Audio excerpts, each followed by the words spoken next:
سورۃ الغاشیہ پارہ نمبر 30۔ نحمدہ و نصلی علی رسولہ الکریم، اما بعد، اعوذ باللہ من الشیطان الرجیم، بسم اللہ الرحمن الرحیم۔ هل اتاک حدیث الغاشیہ، وجوہ یومئذ خاشعہ عاملۃ ناصبہ تصلی نارا حامیہ۔ صدق اللہ العظیم۔ یہ سورہ غاشیہ ہے، ترتیب نزولی کے اعتبار سے یہ 68 نمبر پر ہے۔ قرآنی ترتیب جو ہمارے سامنے موجود ہے، جو آپ علیہ السلام نے خود لگائی، ترتیب توقیفی، اس کے اعتبار سے 88 نمبر پر ہے۔ ایک رکوع ہے اور اس کی 26 آیات ہیں۔ اور اس سورہ مبارکہ کا نام غاشیہ اس لیے ہے کہ اس کی پہلی آیت میں لفظ غاشیہ موجود ہے۔ یہ قیامت کے ناموں میں سے ایک نام ہے۔ غاشیہ کا معنی ہوتا ہے ڈھانپ لینے والی، چھا جانے والی، ایسی بڑی مصیبت اور آفت جو سب کو اپنی لپیٹ میں لے لے۔ تو قیامت چونکہ اتنی بڑی آفت اور مصیبت ہے کہ سب کو اپنی لپیٹ میں لے لے گی۔ اور پھر اس سورہ مبارکہ کا اس سے پہلی صورت کے ساتھ تعلق یہ ہے کہ اس سے پہلی صورت سورہ اعلیٰ کے آخر میں دو گروہوں کا ذکر تھا کہ جو اپنا تزکیہ کر لے گا، فرمایا وہ جنت میں جائے گا، جو نہیں کر سکے گا وہ جہنم میں جائے گا۔ تو اس سورہ مبارکہ کی ابتدا میں انہی کی تفصیل ہے۔ اور پھر یہ جو سورہ مبارکہ ہے، اس کا مختصر خلاصہ یہ ہے کہ اس کی پہلی آیت میں قیامت کا بیان ہے، پھر آگے جو انکار کرنے والے ہیں ان کا انجام ہے، پھر آگے مومنوں کے لیے بشارت ہے، اور پھر آخر میں انہیں قیامت پر شواہد بیان کیے گئے ہیں۔ اور پھر اسی طریقے سے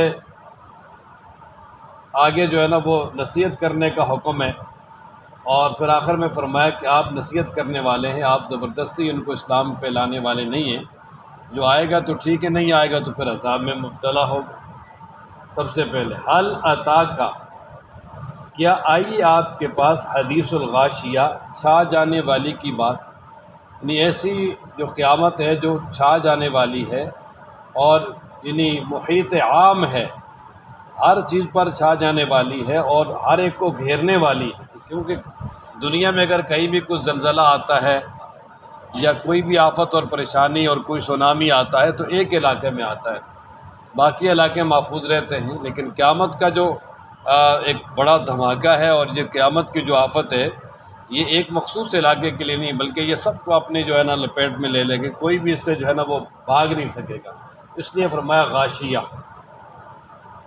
اب جب قیامت آئے گی تو پھر ظاہر ہے دو طرح کے لوگ ہیں۔ ایک تو وہ لوگ ہیں جو قیامت کو ماننے والے ہیں، اللہ کے رسولوں کو ماننے والے ہیں، اللہ تعالیٰ کو وحدہ لا شریک ماننے والے ہیں اور اچھے کام کرنے والے ہیں۔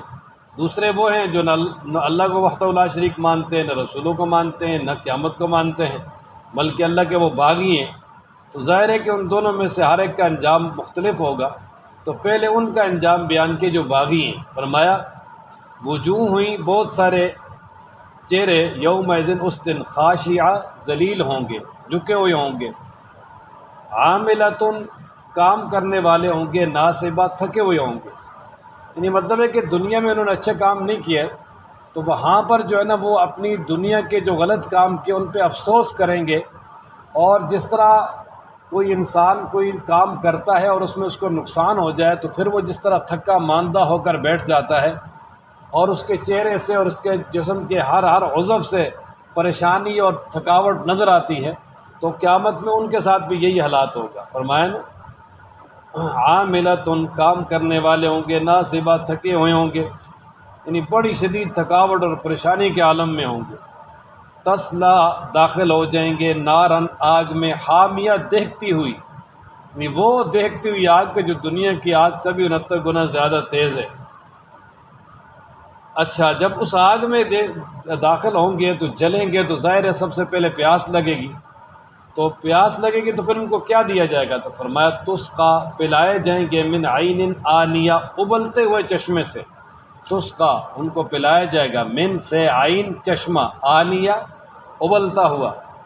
دوسرے مقام پر ہے کہ یشفی الوجوہ، جو ہونٹوں کو بالکل جلا دے گا، اور جب حلق سے گزارے گا تو جہاں سے گزرے گا اس سب کو بہا کر لے جائے گا۔ فقطع امعاءہم، کہ ان کی آنتوں کو بھی ساتھ بہا کے لے جائے گا۔ یہ قرآنی آیات میں ہے، کچھ افسانہ نہیں، کہ فرمایا وہ تل چھٹ ہوگی، جب پلایا جائے گا تو منہ بھی جل جائے گا، اور منہ سے لے کر یعنی آنتوں سمیت سارا اندر کا حصہ جل جائے گا، اور وہ سب کچھ جو ہے نا وہ نکل جائے گا، بہہ جائے گا، اتنا سخت شدید گرم پانی ہوگا۔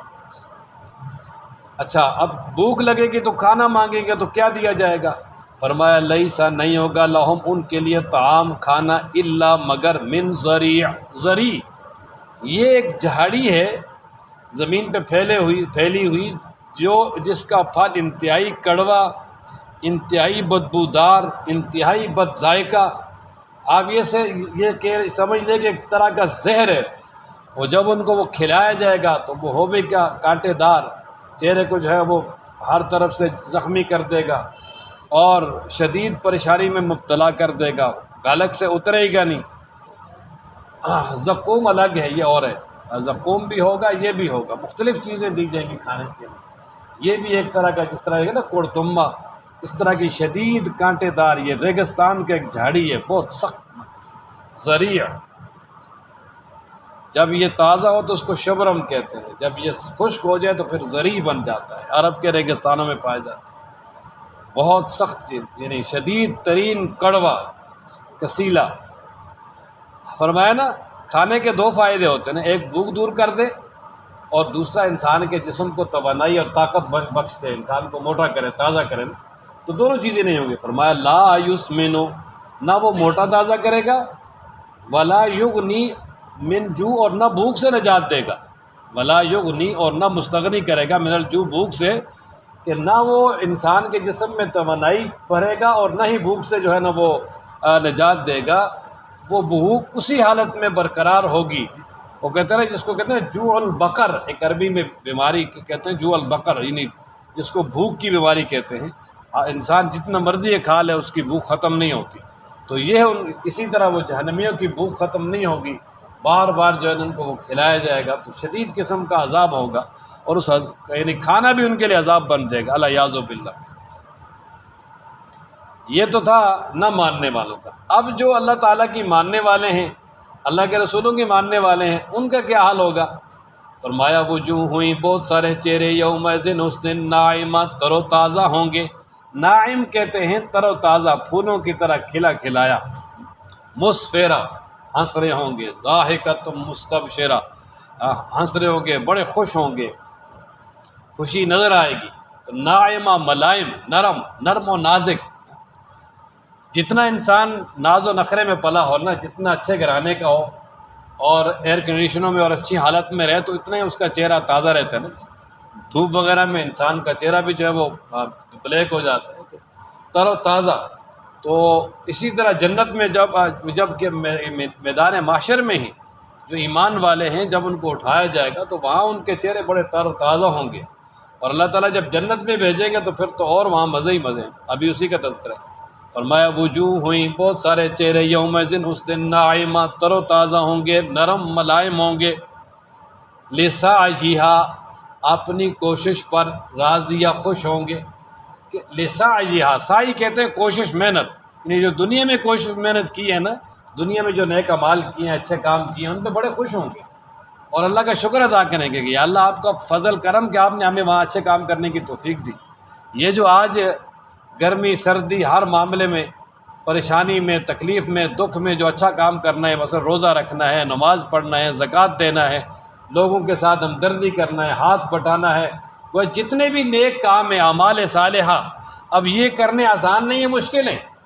تو کوئی آدمی اگر یہ کام دنیا میں کرے گا، اپنے آپ پہ تکلیف برداشت کر کے اپنے آپ کو جو ہے وہ لگائے گا ان کاموں پہ، تو یہ دنیا کی کوشش ہے آخرت کے لیے، کیونکہ الدنیا مزرعۃ الآخرہ، دنیا آخرت کی کھیتی ہے۔ جس طرح کھیت میں کوئی کام کرتے تو گھر غلہ آئے گا نا جی، اسی طرح دنیا میں اچھے کام کرے گا تو وہاں کام آئیں گے آخرت میں۔ تو اسی فرمایا کہ جو دنیا میں محنت کی ہے، لسعیہا، اپنی کوشش اور محنت پر، راضیہ، خوش ہوگا، فی جنت عالیہ، بلند جنت میں ہوگا، یعنی بیشتے بری میں ہوگا، بلند جنت میں ہوگا۔ اس لیے کہ جنت کے بہت سارے درجات ہیں، تقریباً 100 درجے بعض کتابوں میں لکھے ہیں، لیکن ان میں سب سے اعلیٰ جنت الفردوس ہے۔ آپ علیہ السلام نے فرمایا جب بھی اللہ سے مانگو تو جنت الفردوس مانگو، اس لیے کہ وہ سب سے اعلیٰ ہے اور اس کے اوپر عرش کا سایہ ہے، تو جنت الفردوس سب سے اعلیٰ ہے، ہمیشہ رب ذوالجلال سے وہ مانگنی چاہیے۔ تو یہ بلند جنت سے مراد وہ ہے بہشت بری میں ہوں گے، یعنی اعلیٰ جنت میں ہوں گے۔ لا تسمع نہیں سنے گا فیا اس میں، نہیں سنیں گے فیا اس میں لاغیا کوئی لغو بات، بیہودہ بات، شور شرابہ۔ اب بہت سارے لوگ جو ہے یعنی یہ جو بڑی بڑی اچھی سوسائٹیوں میں رہتے ہیں، اگر وہ گلی محلوں میں چلے جائیں تو سخت پریشانی، ہر وقت ادھر سے شور ادھر سے شور۔ تو اب دنیا میں بھی لوگ تلاش کرتے ہیں یار کوئی اچھی سوسائٹی ہو جہاں کوئی شور شرابہ نہ ہو، اور گلی محلوں میں تو یہ ہوتا ہے صبح کو بچے جو ہے نا وہ نکلتا ہے شور شرابہ، کوئی کرکٹ کھیلتا ہے، کوئی کیا ادھر دروازہ کھٹکا، یہ کر وہ کر، تو پریشان رہتے ہیں انسان۔ تو فرمایا کہ یہ جو ظاہر ہے کہ انسان کو یہ پریشان کرنے والی چیز ہے نا شور شرابہ ہر چیز، تو اللہ تعالیٰ نے سب سے پہلے فرمایا یہ بالکل نہیں ہوگا، بڑا سکون، امن، چین، بڑی راحت، خوشی ہوگی۔ لا تسمعوا نہ سنیں گے فیا اس میں لاغیا کوئی لغو اور بیہودہ بات، کوئی گالم گلوچ شور شرابہ کچھ نہیں ہوگا۔ لاغیا کہتے ہیں نا ہر وہ کام جس کا کوئی ہر وہ بات جس کا فائدہ نہ ہو، لایانی بات جس سے انسان ذہنی طور پہ پریشان ہوتا ہے۔ فیہا اس جنت میں عین چشمہ ہوگا، جاریہ بہنے والا، کہ بہتے چشمے ہوں گے۔ ایک تو ہوتا ہے نا چشمہ جو کنواں وہ نیچے ٹھہرا ہوتا ہے، ایک ہوتا ہے چشمہ، چشمے میں جو ہے وہ پانی باہر نکلتا ہے زمین سے خود بخود پہاڑوں میں جس طرح ہوتے ہیں، پھر وہ آگے بہہ کے بھی جاتا ہے دور دراز تک۔ تو یہاں دنیا میں پانی لانا پڑتا ہے تو وہاں لانا بھی نہیں پڑے گا، ہر طرف چشمے ہی چشمے اور ہر طرف ملازم ہی ملازم۔ ملازمین کے بارے میں فرمایا نا کہ وہ اس طرح چمکدار ہوں گے جس طرح کے موتی، جو ویٹر ہیں وہاں کے، اللہ اکبر، جو پانی پیش کرنے والے۔ فیا عین جاریہ، وہاں ایک جاری چشمہ ہوگا جس سے پانی پئیں گے، ہر طرح کی مشروبات جس کو بھی دل کرے گا۔ فیہا یعنی اس جنت میں سرر تخت ہوں گے، بیڈ ہوں گے، مرفوع اونچے اونچے، کہ بڑے بلند و بالا شاہی تخت لگے ہوں گے، بیڈ ہوں گے، صوفے ہوں گے جن پہ جو ہے وہ بیٹھے ہوئے ایک دوسرے کے ساتھ گپ شپ لگا رہے ہوں گے۔ وَأَكْوَابٌ اور آبخورے پانی پینے کے برتن، موضوعہ چنے ہوئے ہوں گے، قطار کے ساتھ رکھے ہوئے ہوں گے۔ کہ جب انسان بیٹھتا ہے نا کسی پارٹی میں تو سامنے ٹیبل لگے ہوتے ہیں اور ان پر سب سے پہلے پانی کا انتظام ہوتا ہے، تو اسی طرح وہاں بھی یہی ہوگا۔ اللہ اکبر، یہاں کتنا جو ہے نا وہ اگر کسی اچھی جگہ پہ ہو تو انسان کتنا مزہ آتا ہے، تو وہاں پر یعنی انسان کو وہم و گمان بھی نہیں کہ کتنی اعلیٰ چیزیں ہوں گی۔ وَأَكْوَابٌ مَوْضُوعَةٌ اور گلاس، اکواب کوب کی جمع، کہتے ہیں نا پانی پینے والا برتن۔ تو پرانے زمانے میں زیادہ تر بڑے بڑے کولے استعمال ہوتے تھے پانی پینے کے لیے، پورا گھر ایک کولے سے ہی پانی پیتا تھا بڑے فخر کے ساتھ۔ تو وَأَكْوَابٌ مَوْضُوعَةٌ کوب، پیالے، آبخورے، پانی پینے کے برتن، گلاس، موضوعہ رکھے ہوئے ہوں گے، چنے ہوئے ہوں گے۔ وَنَمَارِقُ اور تکیے، مصفوفہ صف بصف لگے ہوں گے، کہ وہ شاہی تخت ہوں گے، ان کے پیچھے کشن، تکیے، ہر طرح کے آرام، یعنی گھاؤ تکیے جو ہے نا وہ لگے ہوں گے، انسان ٹیک لگا کے بیٹھیں گے، اور ادھر ٹیک لگا لیں ادھر لگا لیں، ہر طرف مزے ہی مزے۔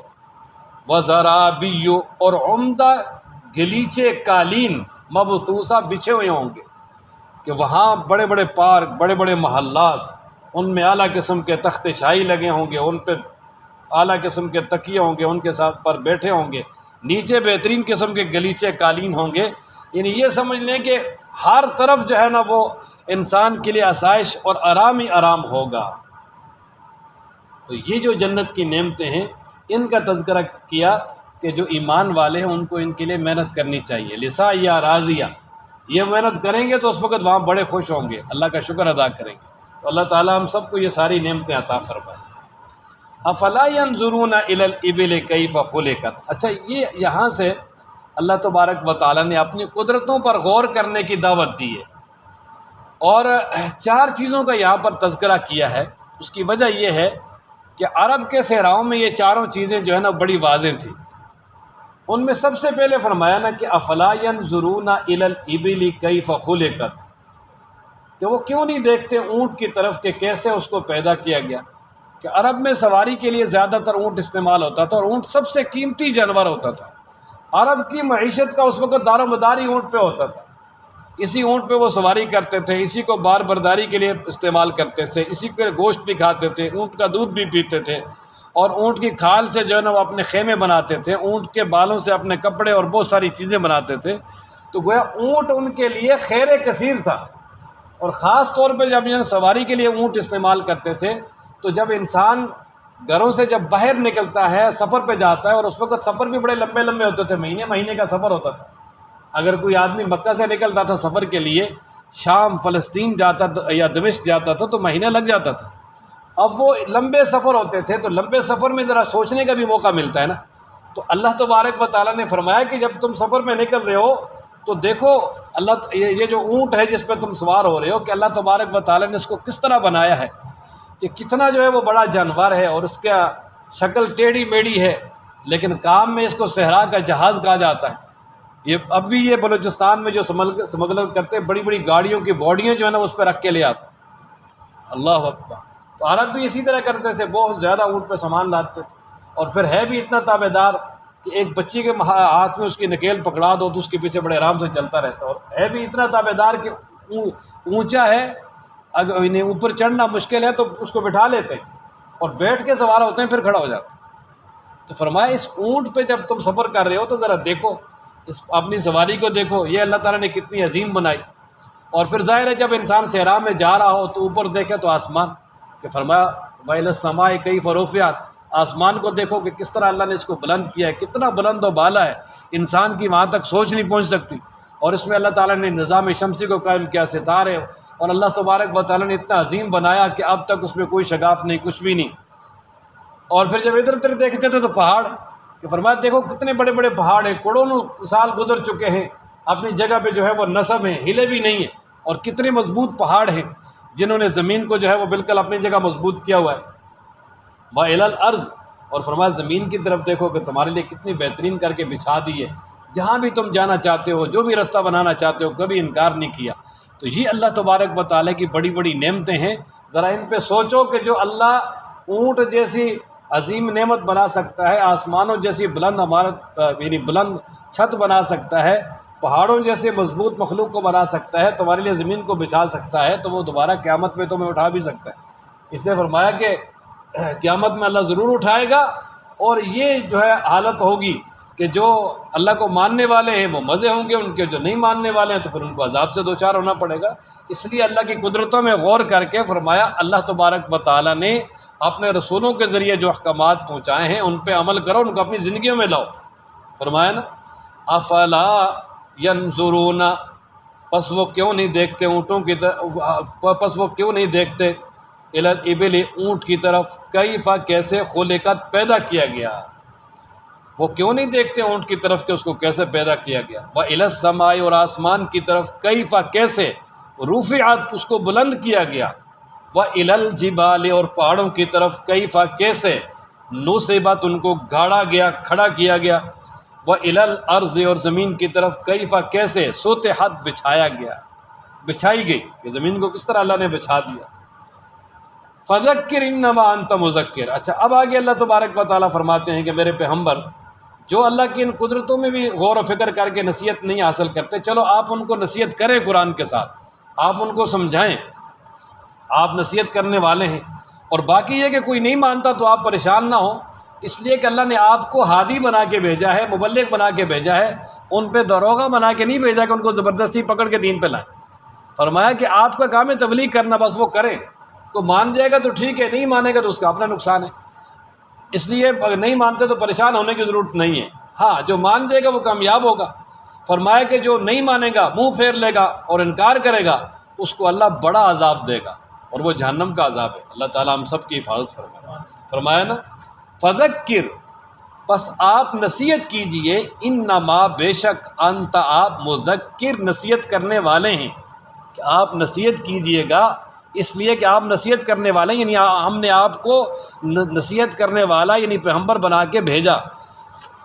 لستا، نہیں ہے آپ، علیہم، ان پر، بمسیطر، داروغہ، یعنی آپ ان پہ داروغہ نہیں ہے، یعنی آپ کا کام زبردستی منوانا نہیں ہے، جس طرح کے پولیس ہے، تھانے دار ہے، اس طرح کے نہیں، جس طرح وہ زبردستی منوانے والے ہوتے ہیں، فرمایا نہیں آپ وہ نہیں ہیں، آپ کا کام زبردستی منوانا ہے ہی نہیں، اللہ تبارک و تعالیٰ نے آپ کو ہادی بنا کے بھیجا ہے، اس لیے فرمایا کہ آپ اپنی تبلیغ کریں، اور تبلیغ کر بھی دی آپ علیہ السلام نے۔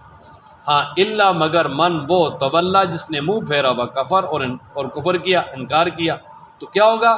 فیعذبہ پس عذاب دے گا ہو اس کو اللہ العذاب الاکبر بڑا عذاب، اور یہ بڑے عذاب سے مراد جہنم کا عذاب۔ اور پھر آخر میں اللہ تعالیٰ نے فرما دیا کوئی نہیں مانتا تو نہ مانے، کیوں؟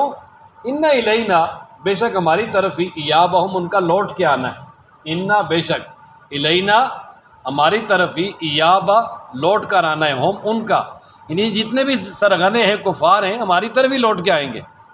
ثم پھر انا بے شک علینا ہم پر ہے حسابہم ان سے حساب لینا، کہ پھر بے شک ہم پر ہے ان سے حساب لینا، یعنی ہم ان کا حساب کریں گے جو دنیا میں انہوں نے کچھ کیا ہے، اور حساب لے کر اگر وہ گناہگار ٹھہرے تو ان کو شدید عذاب دیا جائے گا۔